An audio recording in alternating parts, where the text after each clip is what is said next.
Bonjour, je m'appelle Evelyne Joss, je suis psychologue, psychotraumatologue, chargée de cours à l'Université de Metz. Bienvenue sur la chaîne Résilience Psy dédiée à la psychologie. J'accueille aujourd'hui Olivier Perrault. Bonjour Olivier. Joël, bonjour tout le monde. Alors Olivier est psychologue, il est hypnothérapeute depuis de très longues années, il est aussi formateur en hypnose depuis de nombreuses années et il est le président de l'Association française de nouvelle hypnose. Bonjour Olivier encore et merci d'avoir accepté cette invitation. Tu vas nous parler aujourd'hui de la phobie et donc du traitement de la phobie par l'hypnose. Alors, en quoi la phobie est-elle une indication pour l'hypnothérapie? La phobie, ça fait vraiment partie des sujets sur lesquels on arrive à bien aider nos patients. Autant il y a des domaines dans lesquels on n'est peut-être pas très doué, comme l'anorexie, on n'aura pas beaucoup de résultats. La phobie, on a vraiment des résultats et des résultats durables, contrairement à ce que certains pourraient croire que si on travaille que le symptôme, on risque d'avoir des rechutes ou une symptomatologie substitutive, qui est un peu l'idée des psychanalystes. Et l'expérience, après plus de 20 ans de recul, montre que bon, on a des résultats et des résultats durables. Et ce qui est extraordinaire, c'est qu'on peut en plus avoir des résultats sur parfois une séance unique pour des phobies qui durent depuis 20 ans, 30 ans, 40 ans. Et sinon, sur 2, 3, 4, 5 séances, c'est vraiment quelque chose d'efficace et qui va vite. Et à mon avis, ça s'explique parce que les phobies elles-mêmes semblent fonctionner comme une espèce de suggestion hypnotique. Et j'ai pris l'habitude de dire que les phobies qui étaient déjà champions du monde de l'hypnose, donc on n'a pas grand-chose à faire avec eux, mais malheureusement, ils sont champions du monde d'une auto-hypnose négative et ils auto-entretiennent en permanence leurs maladies, leurs symptômes. C'est vraiment la proximité entre hypnose et puis la structure même de la phobie qui, selon moi, font que les deux fonctionnent bien ensemble. Alors pour ceux qui connaîtraient peut-être pas très bien l'hypnose, est-ce que tu peux expliquer ce que c'est une auto-hypnose négative? En quoi une phobie peut être une auto-hypnose négative? Parce que dans le public, il y a évidemment des hypnothérapeutes formés, puis il y a aussi des personnes qui sont intéressées par l'hypnose, mais sans trop savoir de quoi ils retournent. Ouais. Rendons à César qui appartient à César, c'est Daniel Araouz, qui est un hypnothérapeute connu aux États-Unis pour être un élève d'Erickson, mais Daniel Araouz était français. Il est né en France et émigré aux États-Unis à 14 ans. Et c'est Daniel Araouz qui a popularisé cette appellation d'auto-hypnose négative, lui, dans le domaine de la sexualité. Et ça peut se rapprocher parce que, par exemple, avec les troubles de l'érection, c'est la peur d'avoir les troubles de l'érection qui vont entretenir ces troubles de l'érection. C'est en ça qu'il appelle ça une auto-hypnose négative. On se fait une espèce de suggestion négative paradoxale. Ça, c'est bien connu, c'est l'exemple suivant. Je vais vous demander de surtout, mais surtout, ne pas penser à un éléphant blanc. Et ça a pour effet d'imposer un éléphant blanc à votre esprit. Ce qui fait dire à certains, l'inconscient n'entend pas le négatif. Et donc, à chaque fois qu'on a peur de quelque chose, peur de son insomnie, peur de sa crise de panique dans le cadre de la phobie, eh ben, paradoxalement, on va encourager et déclencher cette crise de phobie. Et plus on veut qu'elle n'arrive pas, plus paradoxalement elle arrive. Et donc, Daniel Arose explique que ça fonctionne comme une suggestion hypnotique parce que ça échappe au contrôle du conscient. L'arachnophobe, il a beau se raisonner, se dire c'est pas la petite bête qui va manger la grosse, je ne crains rien, elle est toute petite, ridicule. Il n'y arrive pas. La crise de panique emporte tout, y compris le contrôle habituel, conscient et intelligent qu'il a sur lui. Et c'est en ce sens-là que ça agit comme une suggestion hypnotique, parce que ça chante le conscient et ça passe par en dessous, on pourrait dire, c'est une métaphore, ça passe par en dessous, directement au niveau des circuits inconscients, en échappant à toute critique, à tout contrôle. Ben, si on prend cette phobie des araignées, par exemple, comment tu vas traiter cette phobie avec l'hypnose? Peut-être d'abord un petit topo rapide sur les phobies. On considère qu'il existe deux types de phobies. Il y a d'une part ce qu'on appelle les phobies simples. Ça ne veut pas dire qu'elles soient plus simples que d'autres à traiter, mais les phobies simples ne touchent qu'un seul objet.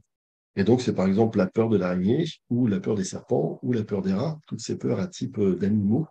Bien souvent, c'est un animal qui me fait peur. C'est une phobie simple parce qu'elle a un seul objet phobique.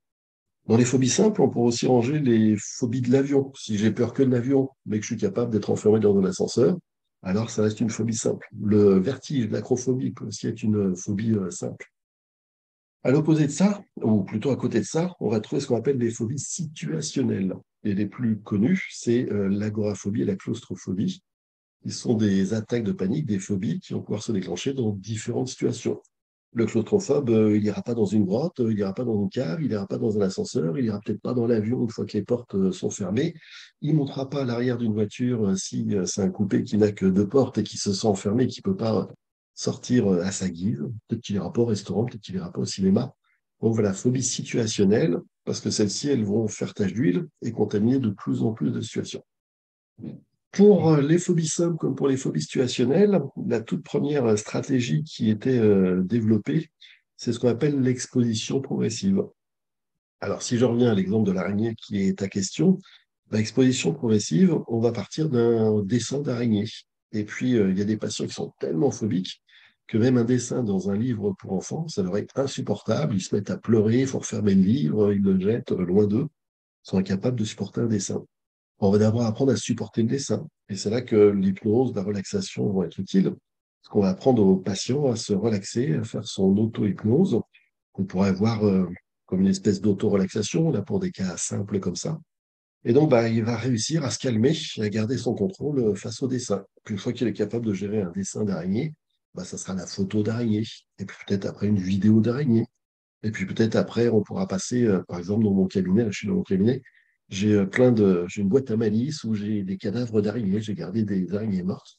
Et le jour où le patient est capable d'avoir une araignée morte sur la paume de sa main, bah franchement, il va déjà beaucoup mieux. Puis après, on passera aux araignées vivantes, sachant que j'explique au patient que bien sûr, une partie de ce travail, il va pouvoir le faire par lui-même, et que c'est à lui, au lieu de fuir, de venir se confronter petit à petit, progressivement, aux araignées qui lui font peur. Dans le cas des phobies situationnelles, bon, on va demander au patient de faire la liste de ses peurs, de la moins pire. Par exemple, aller faire mes courses dans la toute petite épicerie du quartier, ça j'y arrive. Aller faire mes courses au grand carrefour un samedi, c'est absolument impossible. Et donc, on classe les peurs de la plus petite à la plus terrible. Et puis, petit à petit, comme les marches dans l'escalier, on va lui permettre d'affronter, de gérer, parce qu'affronter c'est bien, mais gérer c'est mieux, d'affronter et de gérer chacune de ces situations, sachant qu'il va reprendre confiance en lui petit à petit, et qu'une fois qu'il a repris confiance en lui, bah, ça y est, tout se guérit quasiment d'un seul coup. Parce que phobie, d'ailleurs, on n'a pas donné de définition, mais c'est quoi la différence entre la peur et la phobie? C'est que la peur, elle est censée nous protéger d'un danger réel. Face à un lion, je veux dire, qui accélère, c'est plutôt recommandé. Là, il y a un danger réel, c'est de la peur. La phobie, c'est la peur d'avoir peur. C'est-à-dire que la simple idée de la situation va déjà accélérer mon cœur, alors que je ne suis pas encore confronté à la situation. C'est aussi que ça joue comme une suggestion hypnotique, c'est que imaginer la situation suffit à déclencher tous les symptômes corporels, l'attaque de panique, alors que je ne suis pas dans la situation. Celui qui a peur de l'avion, 3 jours avant de prendre l'avion, il ne dort plus. Alors que, ben voilà, on est 3 jours avant, tu n'es pas dans l'avion, tout va bien, tranquille. Ouais, mais il est incapable de se tranquilliser et de trouver le sommeil. Ça joue au nouveau comme une suggestion. Dans 3 jours, ça va être terrible. Exposition progressive, qui est la première méthode, celle des TCC, thérapie cognitive et comportementale. Et puis après, l'hypnose apporte certainement des techniques qui lui sont propres. Et sur la peur des araignées, par exemple, au-delà, sur la phobie des araignées, au-delà de l'exposition progressive, il y a une séance que j'ai mis dans un de mes bouquins où j'aime bien faire visualiser aux patients l'araignée autrement. C'est-à-dire que j'amène les patients à petit imaginer une araignée drag queen ou une pauvre araignée qui devrait apprendre à faire du patin à roulettes, puis qui s'emmène un peu les pattes et les roulettes. Et lorsqu'on arrive à obtenir chez le patient un sourire, voire un rire à l'évocation de cette malheureuse araignée, là encore, il change son regard sur l'araignée et il va pour ensuite, par lui-même, changer son regard. Une fois qu'on a changé le regard sur l'araignée, on change de réaction. Oui, c'est un peu comme on fait dans les scénarios réparateurs en trauma, c'est-à-dire on va retirer le caractère dangereux de l'araignée pour pouvoir l'affronter et petit à petit imaginer une vraie araignée, quoi, enfin, telle qu'elle se présente dans la vie de tous les jours. Tout à fait. Les J'aime bien phobies. effectivement, pardon, j'aime bien finir ces séances sur les araignées en expliquant aux patients que finalement les araignées ont tout en commun une phobie de l'humain, mais ils s'en est jamais approchés suffisamment pour vérifier qu'elles le fuient. Et une fois qu'on s'approche suffisamment de l'araignée, bon, on voit qu'elles vont fuir. Comme je me rappelle d'une dame qui avait la phobie des pigeons. Et je me suis retrouvé, je descendais dans la rue, il y avait des pigeons dans la rue, là, ici, à Fontainebleau. Je me suis retrouvé avec cette dame dans les bras, parce qu'elle avait tellement peur des pigeons qu'à un moment, elle sautait dans les bras. Alors ça, c'était quand même assez extraordinaire. Mais cette dame a fini par découvrir que c'était impossible d'approcher un pigeon de façon à pouvoir lui donner un coup de pied. C'était pas le but du jeu de lui donner un coup de pied. Mais parce qu'effectivement, le pigeon ne va pas se laisser approcher suffisamment pour être en danger. cette même notion de les pigeons, la phobie de l'humain. On peut les approcher, mais les attraper, ça va être compliqué. Une fois qu'on réalise ça, qu'ils vont fuir, que les araignées fuient, que les pigeons fuient, ben là encore, ça change de regard sur la situation. La peur change de camp. Oui. Pour les phobies situationnelles, c'est quand même un petit peu plus compliqué. Il faut parfois plus de séances que pour une phobie simple, non? Tout à fait. Ce qui se règle sur une séance, ça va être les phobies de l'araignée, par exemple, ou ces phobies d'animaux. On a une de nos stagiaires que je salue qui avait la phobie des crevettes. Mais ça venait de ce que son frère, quand elle était petite, la poursuivait dans la maison avec des crevettes. Et ça, c'est une des phobies qu'on a soignées en démonstration, en formation en Belgique, qu'on a soigné sur une seule séance. J'ai de ces nouvelles encore des années après. Elle va bien. Donc, tout ce qui est phobie simple peut se régler sur une séance, y compris phobie de l'avion, y compris le vertige, qui sont des choses c'est tellement important, c'est tellement handicapant pour ces patients-là, ceux qui ont phobie de l'avion, du vertige, que pouvoir traiter en une séance, ça leur semble extraordinaire, mais pourtant c'est possible. Phobie situationnelle, agoraphobie, claustrophobie, oui, ça va se gérer sur plusieurs séances. On reste dans le cadre de nos thérapies brèves, c'est-à-dire qu'on considère qu'en une dizaine de séances, le patient il doit avoir retrouvé sa liberté, retrouvé son autonomie. Alors, on va quand même faire la différence entre les phobies situationnelles et l'anxiété généralisée, hein, pour ceux qui nous écoutent, c'est qu'effectivement, il y a des personnes qui ont peur, j'ai envie de dire, de toutes les situations. Là, on est dans un autre trouble, on n'est plus dans le trouble phobique. Et ce sont des thérapies qui prennent quand même beaucoup plus longtemps. Ça, je crois qu'il faut le signaler que les personnes qui ont des peurs de tout et qui viennent en thérapie, ça ne va pas nécessairement se régler en 3, 4, 5, 10 séances. Ça peut prendre plus de temps. Après, c'est une structure qui est plus profondément ancrée certainement, et on considère que la phobie, c'est une des gestions de l'anxiété. Et Freud avait proposé, je ne suis pas toujours d'accord avec Freud, mais il avait proposé une grille de lecture qui était la suivante. On a tous plus ou moins des angoisses flottantes, et dans la phobie, finalement, ça serait une économie, parce que notre inconscient viendrait plaquer sur l'araignée, par exemple, toutes nos angoisses flottantes, ce qui fait qu'au quotidien, je me sens un peu mieux, mais par contre, quand je croise la fameuse araignée, ben, je paye l'addition. Toutes les angoisses flottantes dont j'ai fait l'économie sur plusieurs jours vont d'un seul coup me péter la figure, et je fais une crise d'hystérie incontrôlable face à cette petite bête d'un centimètre, parce que, comme je le disais, je paie l'addition. Cette grille de lecture de Freud peut être assez sympathique. Tout à fait. Par rapport aux phobies, bon, puisque j'ai aussi vu une émission de télé où tu montes au dans le building après avoir fait la séance d'hypnose pour montrer à la personne qu'elle est en sécurité alors qu'elle est en hauteur. Est-ce que ça change quelque chose quand tu peux faire ce que moi j'appelle une expérience correctrice immédiatement? C'est-à-dire que, bon, par exemple, elle a peur des pigeons, tu descends avec elle dans la rue et on fait directement l'expérience dans la réalité concrète que bien non, on ne peut pas approcher un pigeon. Ou la personne a peur de l'ascenseur, tu prends l'ascenseur avec elle, ou elle a peur peut-être des hauteurs et tu vas sur le sommet d'un bâtiment. Est-ce que c'est différent pour euh, une phobie où on ne peut pas faire ça immédiatement, en général on ne le fait pas du tout, comme par exemple la phobie de l'avion. Alors, effectivement, chaque fois que c'est possible, on va passer par une confirmation immédiate qui va jouer un espèce de rôle d'ancrage. Quand à la sortie de la séance, le patient affronte aussitôt ce qui lui faisait peur, ben, il ne peut plus dire j'ai peur, parce qu'il a vécu en direct, plus souvent devant témoin, qu'il était capable de gérer. C'est pas possible pour toutes les situations. Et par rapport à l'avion, effectivement, lorsque les patients me contactent pour ça, je leur demande de prendre le rendez-vous relativement proche du moment où ils vont prendre l'avion, s'ils ont un vol qui est programmé. Et je leur dis, ça sert à rien de venir 6 mois avant, venez plutôt dans le mois vraiment précédent, ce qui peut en inquiéter certains, parce qu'ils voudraient avoir plein de temps pour gérer cette peur. Mais leur dire, mais non, juste le mois précédent, ça suffit. C'est aussi leur dire, bah, c'est pas si grave, c'est quelque chose qui se traite facilement. Maintenant, l'hypnose a vraiment cet avantage de pouvoir permettre une réalité virtuelle approfondie. Il y a plein de thérapies qui se développent aujourd'hui en réalité virtuelle avec le casque de réalité, y compris et beaucoup pour les phobies justement. Et à titre personnel, je considère que c'est pas la peine d'investir de l'argent dans cette réalité virtuelle parce que l'hypnose propose justement une réalité virtuelle encore plus réelle. Qu'est-ce que je veux dire par là? C'est que J'ai le vertige et puis on va me proposer une situation en hauteur, l'échelle des pompiers ou le pont d'Indiana Jones ou je ne sais quoi. Quoi qu'il arrive, ça ne sera pas l'échelle telle que je me la représente moi, ou ça ne sera pas le pont tel que je me le représente. C'est la même déception quand on a lu un livre qu'on a adoré, puis qu'après le livre est porté au cinéma. Ah bah c'est jamais l'acteur que j'aurais choisi, ou ah non, moi je ne voyais pas comme ça la maison du héros ou je ne sais quoi.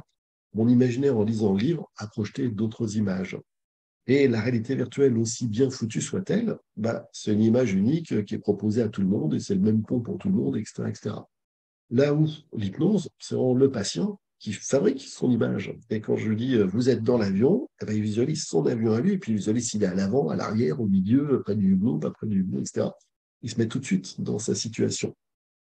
Et les phobiques, on l'a déjà dit, ils sont champions du monde de cet imaginaire, champions du monde de cette mise en situation en réalité virtuelle en quelque sorte.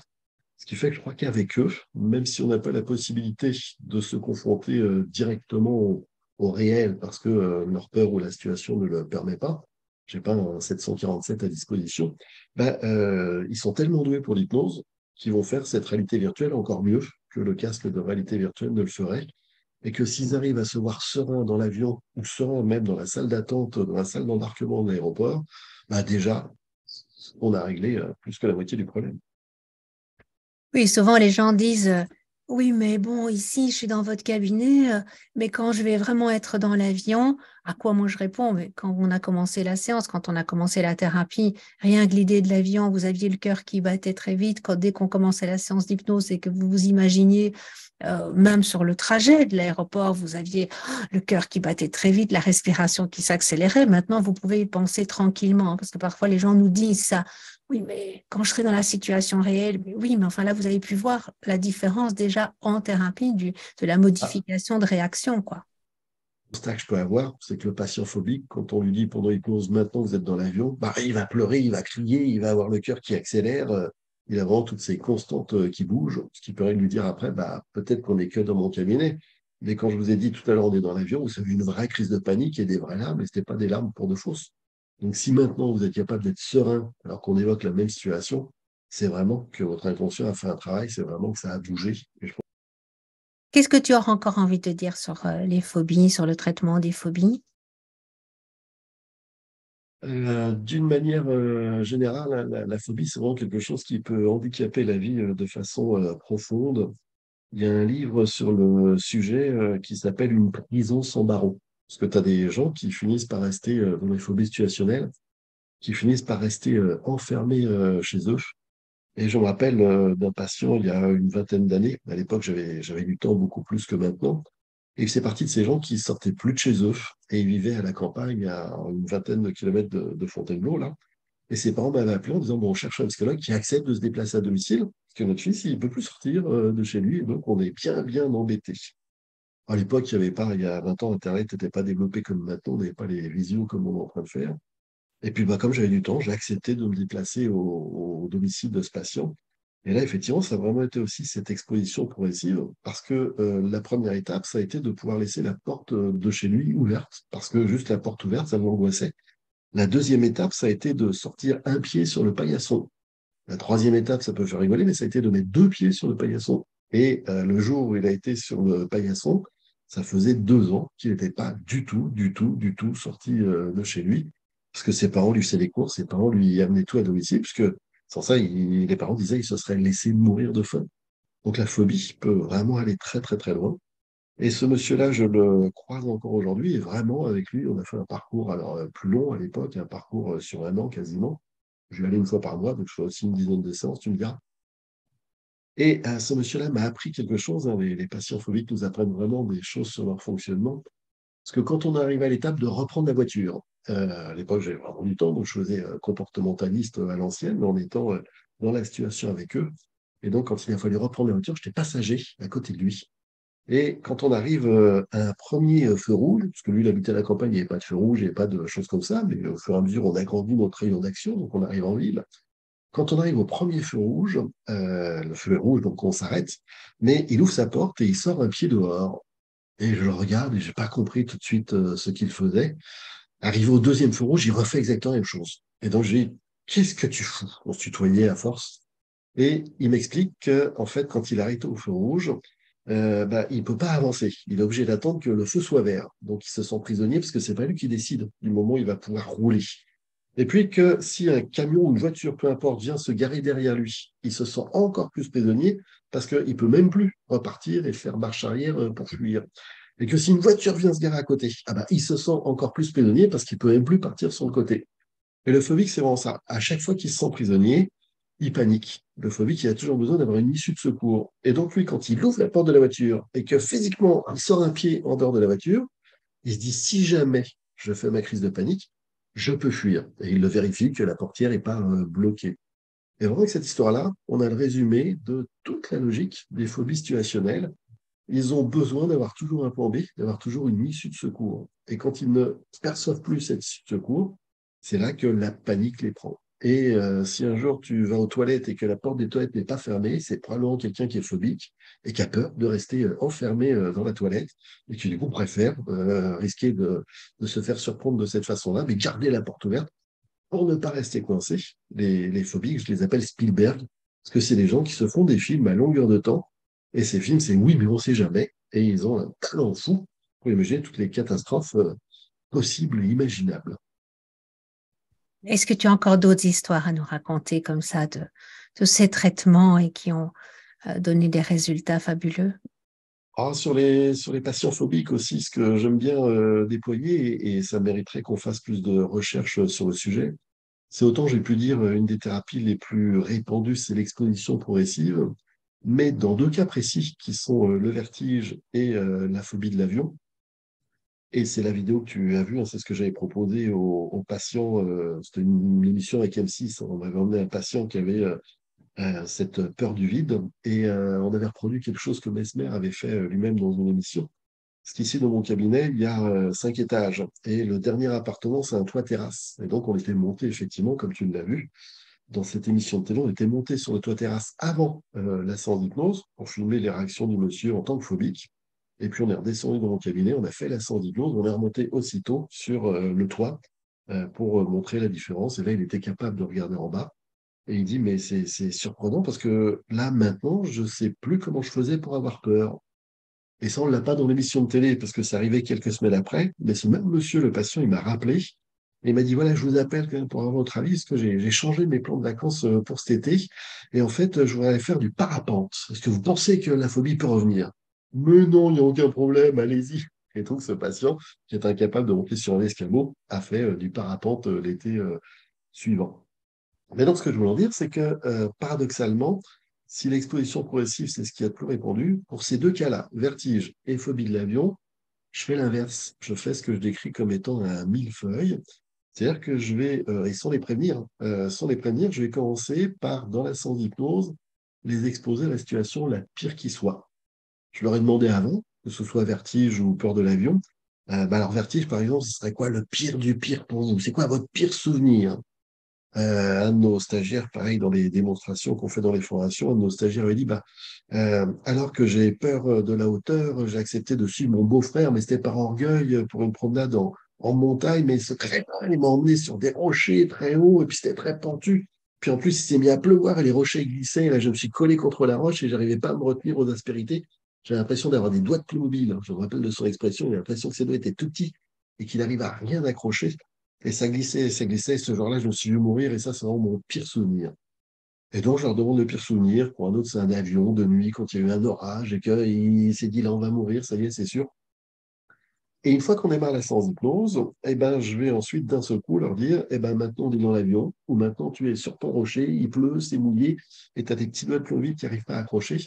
C'est-à-dire que je veux leur faire vivre la pire frayeur qui soit. Et je vais chercher des abractions, je vais chercher des pleurs, je vais chercher des cris, en tout cas des choses équivalentes à ce qu'ils ont vécu pour de vrai dans la situation qu'ils m'ont décrit. Et puis ensuite, un petit peu comme en EMDR peut-être, mais tu maîtrises tout ça bien mieux que moi, je m'étais renseigné aussi sur le pire souvenir, aussi sur le meilleur souvenir qu'en EMDR, je crois que vous appelez le lieu sûr, mais là je parle sur ton expertise. Et donc, effectivement, lorsque je les ai confrontés au pire du pire, après, je leur dis, bon, allez, c'est bon, on va maintenant dans votre endroit agréable. Et là, on se détend, je les aide à se détendre du mieux possible. Et puis ensuite, on va retourner dans la situation pire.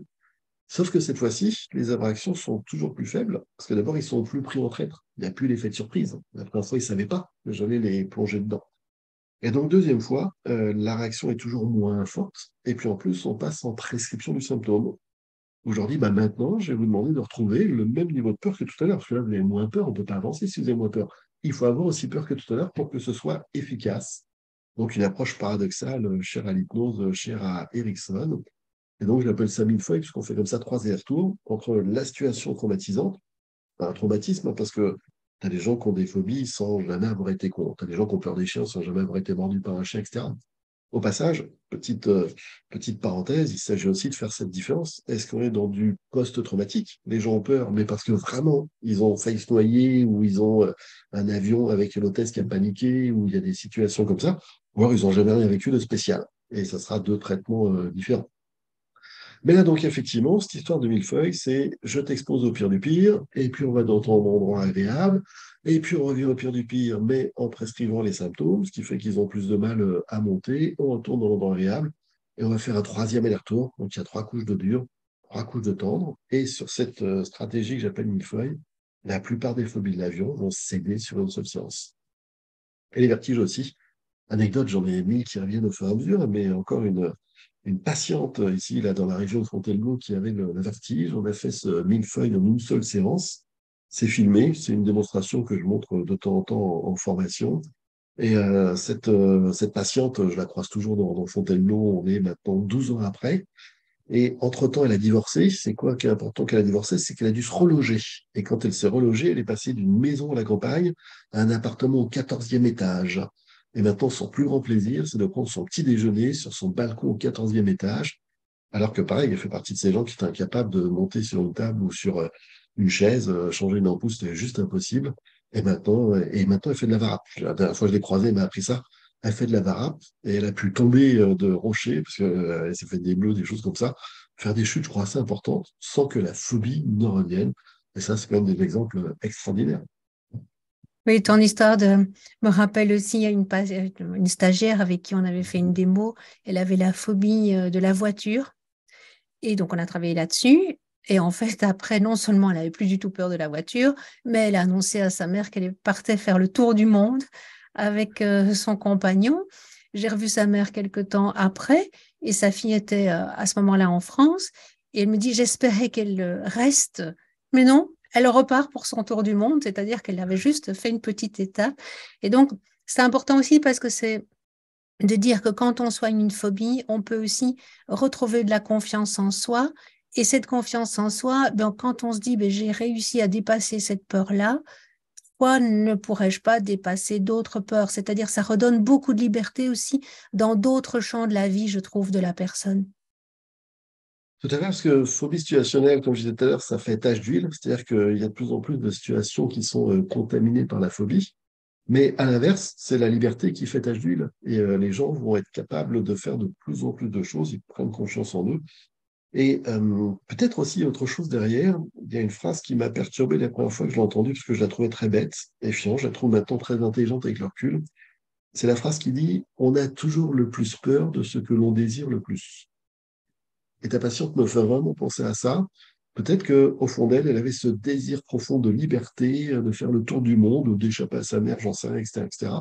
Mais en tout cas, cette phrase, qu'au début je trouvais très bête, bah, je la vérifie de plus en plus. On a toujours le plus peur de ce que l'on désire le plus. Et beaucoup de patients, comme cette dame là maintenant qui fait de la vape, la hauteur c'était sa hantise, et maintenant elle prend son pied intégral à chaque fois qu'elle a l'occasion de faire, elle a fait du parachutisme, enfin elle fait quand même 1000 trucs qu'elle n'aurait jamais fait avant. Et maintenant, c'est ça qui lui procure le plus de plaisir. Et c'est vraiment ouais, intéressant. Et même pour une phobie simple, hein, je pense que simplement le fait de prendre ben, sa vie en main et cette liberté, ben, c'est une clé pour d'autres choses dans la vie.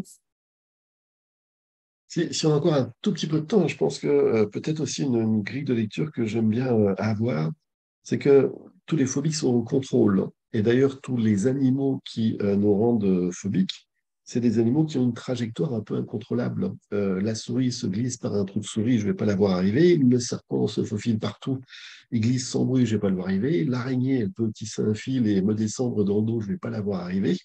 Et paradoxalement, on a peu de gens qui sont phobiques des vaches, alors qu'elles sont infiniment plus dangereuses que beaucoup d'animaux qu'on vient de citer, ou phobiques des lions ou des éléphants ou de je ne sais quoi, alors que là encore, parce qu'on se dit, ces animaux, on va les voir arriver, ils ne vont pas nous prendre par surprise. Et donc, les phobiques sont souvent des gens qui vont associer des petites manies, leurs serviettes sont bien pliées par couleur, par ordre de taille, etc., etc. Parce que les phobiques, d'une manière générale, ils sont dans le contrôle. Et je parlais tout à l'heure des angoisses flottantes. Je pense que derrière beaucoup d'angoisses, il y a finalement la question de la mort, ou au moins de notre condition humaine, qu'on ne sait pas quel jour on va mourir, qu'on ne sait pas comment on va mourir, qu'on ne sait pas si ça sera avec des souffrances ou en s'endormant dans son lit de notre dernier sommeil. Et beaucoup de gens, finalement, cherchent à contrôler leur environnement avec l'idée que si je contrôle le monde qui m'entoure, alors je vais avoir une forme de contrôle sur la destinée et éviter les malheurs. Les phobiques sont très souvent superstitieux et la phobie peut parfois avoir vraiment des parentés avec les TOC, les troubles obsessionnels compulsifs, où de la même manière, les gens sont dans un contrôle très fort et tous les TOC, de la même manière, nous ramènent une question de mort ou de danger.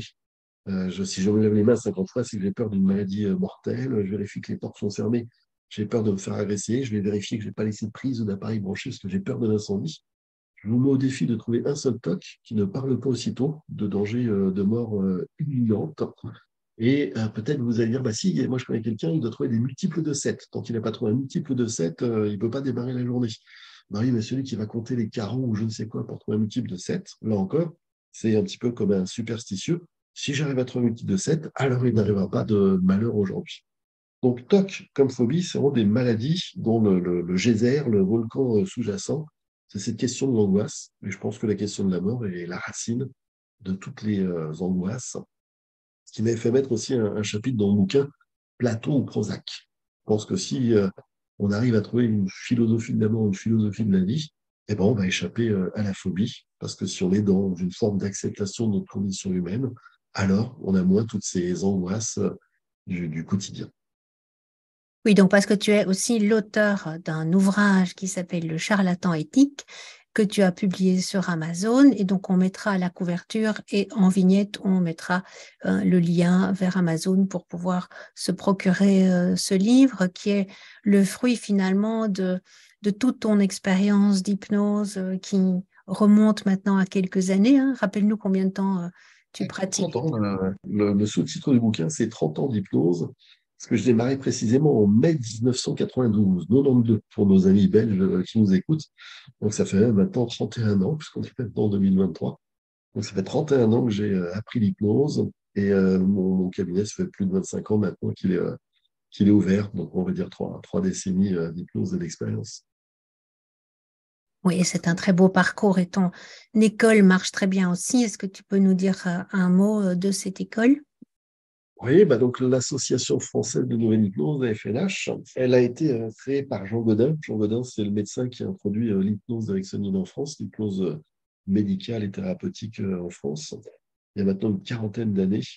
Et donc, il a créé cette école. Et comme j'ai eu la chance d'être l'assistant, le collaborateur de Jean sur les 10 dernières années de sa vie, bah, à son décès, je me suis retrouvé en position d'héritier de cette école.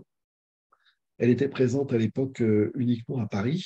Et puis, comme c'était dans les années 2000 et que ça correspond aussi au moment où l'hypnose et le MDR ont explosé, il y a eu de plus en plus de demandes. Et l'école donc a essaimé, s'est ouverte dans différentes villes. Et c'est en 2014, il y a 9 ans, qu'avec une certaine Evelyne Josse, psychologue belge, on a ouvert une antenne à Bruxelles. Donc ça fait 9 ans qu'on donne des cours ensemble à Bruxelles. Et Evelyne, tout le monde le sait, m'a rejoint pour des cours à Paris, Toulouse et puis d'autres villes aussi pour toutes ces spécialités. Mais donc voilà, la FNH, elle est maintenant présente à Paris, à Toulouse, à Bruxelles, à Annecy, avec Tania Lafort, à Marseille, avec Philippe Miras, et puis avec toi partout ailleurs. Et rappelle les conditions d'accès pour pouvoir se former en hypnose à la FNH. Alors, à la FNH, c'est essentiellement les professions de santé. On a quelques rares exceptions, mais moins de 10%. Donc, sur ça, c'est les professions de santé. Donc, les gens sont psychologues, médecins, dentistes, sages-femmes, kinés. On est professions de santé au sens large, hein. Les sophrologues sont acceptés aussi, etc., etc., etc. Et l'idée, c'est que on fait dans chacune de ces 5 villes une première année qui est commune à toutes les professions. Donc, il y a 12 jours pour avoir les bases de l'hypnose. Et une fois que tout le monde sait hypnotiser son patient en toute sécurité, pour lui et pour le patient, ensuite, c'est un parcours à la carte et c'est sous forme de week-end à thème où les gens vont faire hypnose des traumas, hypnose des deuils, hypnose des phobies, justement, hypnose des enfants, hypnose des douleurs, hypnose des addictions, hypnose et une vingtaine de thèmes qui sont proposés. Et là, chacun va parcourir à la carte et au rythme qui lui convient les thèmes qui lui conviennent. Il y a peut-être des gens qui travailleront jamais avec les enfants, qui ne sont pas intéressés par l'hypnose enfants, par exemple, ou d'autres qui ne vont pas s'intéresser à la douleur, etc. Donc voilà, chacun prend ce qui l'intéresse. Et cette deuxième année est ouverte à toutes les personnes qui sont formées en hypnose, quel que soit l'institut de formation. C'est important de le signaler, c'est qu'une personne qui a fait sa formation ailleurs et qui sera intéressée par un séminaire peut aussi tout à fait nous rejoindre. On a parlé des différentes villes, on fait aussi quelques séminaires en distanciel, donc il y en a pour tous les goûts. Ouais, parce que là, la politique, c'est autant en première année, on ne veut pas faire de reconversion, c'est-à-dire tous les jours, j'ai des mails de gens qui sont banquiers ou commerciaux ou DRH ou je ne sais quoi, puis qui disent, bah voilà, je veux changer de métier, je veux me reconvertir. Est-ce que je peux venir chez vous? Et je leur dis non, parce que nous, on forme vraiment que à l'hypnose et c'est un outil qu'on rajoute à un savoir-faire préexistant. Donc, le psychologue, le médecin va rajouter une hypnose à son métier habituel. Donc, on ne fait pas de reconversion. Mais par contre, une fois que les gens se sont formés ailleurs, parce qu'il y a plein d'écoles qui proposent des reconversions comme ça, bah, une fois qu'ils sont devenus hypnothérapeutes et qu'ils ont ouvert leur cabinet, sans vouloir être prétentieux, l'idée, c'est participer en tant qu'affaire à ce qu'ils travaillent le mieux possible et à ce qu'ils soient le mieux formés possible. Et c'est pour ça qu'en deuxième année, pour les week-ends à thème, bah, peu importe d'où viennent les gens, que ce soit de l'Arche, Kevin Finel est un ami, de l'IFHE avec Olivier Lequert, de Psynaps, de 1000 autres écoles qui existent maintenant, parce qu'ils sont nombre 10 par jour des écoles, j'arrive pas à suivre moi. Mais voilà, peu importe après de quelle école viennent les gens une fois qu'ils sont formés à l'hypnose. Alors oui, on va les accepter dans nos week-ends à thème pour tenter, je le répète sans prétention, de chercher à améliorer au mieux leur formation. Ils ont même un diplôme de chez nous par équivalence. S'ils font 6 week-ends, alors ils ont un diplôme de la FNH qui est le même diplôme que le médecin ou le psychologue va avoir. Sachant qu'aujourd'hui, j'apprends rien à personne, il n'y a pas de diplôme officiel d'hypnose. Ce qui est le plus coté, c'est le DIU. Et Evelyne, d'ailleurs, avec qui je parle maintenant, a monté un DIU entre la fac de Metz et de Bruxelles. Donc ça, c'est un petit peu de reconnaissance, un petit peu de gueule quand même, si vous avez un diplôme interuniversitaire diplôme. Oui, mais qui effectivement officiellement n'a pas plus de reconnaissance. C'est parfois certains employeurs, moins en Ouais. Belgique, mais un peu plus en France, où voilà, parfois les personnes demandent d'avoir un diplôme universitaire. Il y a plusieurs diplômes universitaires en France. Le reproche que les participants font en général à ce genre de DU, c'est que c'est très théorique et on a des personnes qui ont fait des DIU et qui puis après viennent chez nous. Bon, le DU à Metz et à Bruxelles, c'est pratique puisque c'est la même formation, c'est un petit peu sur le même modèle que la formation de la FNH, mais les autres DIU sont en général beaucoup plus théoriques que pratiques. Ouais, c'est les critères universitaires qui font qu'on est obligé de mettre beaucoup plus de points théoriques, historiques et autres. Ouais. As-tu envie encore de dire quelque chose sur l'hypnose ou sur la phobie ou sur la psychothérapie ou l'hypnothérapie avec les phobies? On va vraiment revenir peut-être à notre point de départ, hein, que d'une manière générale, c'est vraiment surprenant de voir comment beaucoup de pathologies handicapantes jouent sur ce modèle de cette suggestion négative paradoxale. J'ai déjà cité l'insomnie, c'est la peur de ne pas dormir qui fait qu'on va fabriquer son insomnie. Les troubles sexuels, ça c'est une formation que j'ai proposée plusieurs fois et à ma grande déception, elle n'intéresse pas tant que ça, elle ne marche pas tant que ça. Parce que troubles sexuels, exactement comme la phobie, c'est des choses qui vont se traiter très bien avec l'hypnose. Et Araoz a donc beaucoup écrit sur le sujet. Comme je le disais, c'est lui qui a décrit cette suggestion négative paradoxale. Mais on va retrouver donc ce fonction dans plein de choses, y compris la prise de parole en public. Les gens ont peur de bafouiller, d'avoir des trous de mémoire.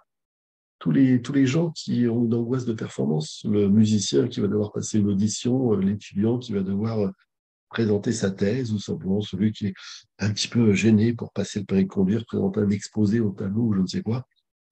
C'est la peur de l'échec qui fait on crée les conditions d'échec. Et pour toutes ces angoisses de performance, l'hypnose est vraiment, vraiment une thérapie, je trouve, rêvée. Mais parce que, comme je le disais, ça procède du même mécanisme. Erickson nous a appris qu'on sait tous de l'auto-hypnose sans le savoir. Et on dit régulièrement aux stagiaires, vous avez cru que vous étiez venu ici pour apprendre à hypnotiser vos patients. Ce n'est pas tout à fait ça. Vous êtes venu ici pour apprendre à les déshypnotiser de leurs pathologies et de leurs symptômes négatifs qu'ils auto-entretiennent. C'est un joli mot de la fin, à moins que tu aies encore un autre mot de la fin. Non, non, écoute, l'hypnose, c'est de la déshypnose. C'est très bien comme mot de la fin. Un grand merci à toi. Merci à toi, merci, merci à toi.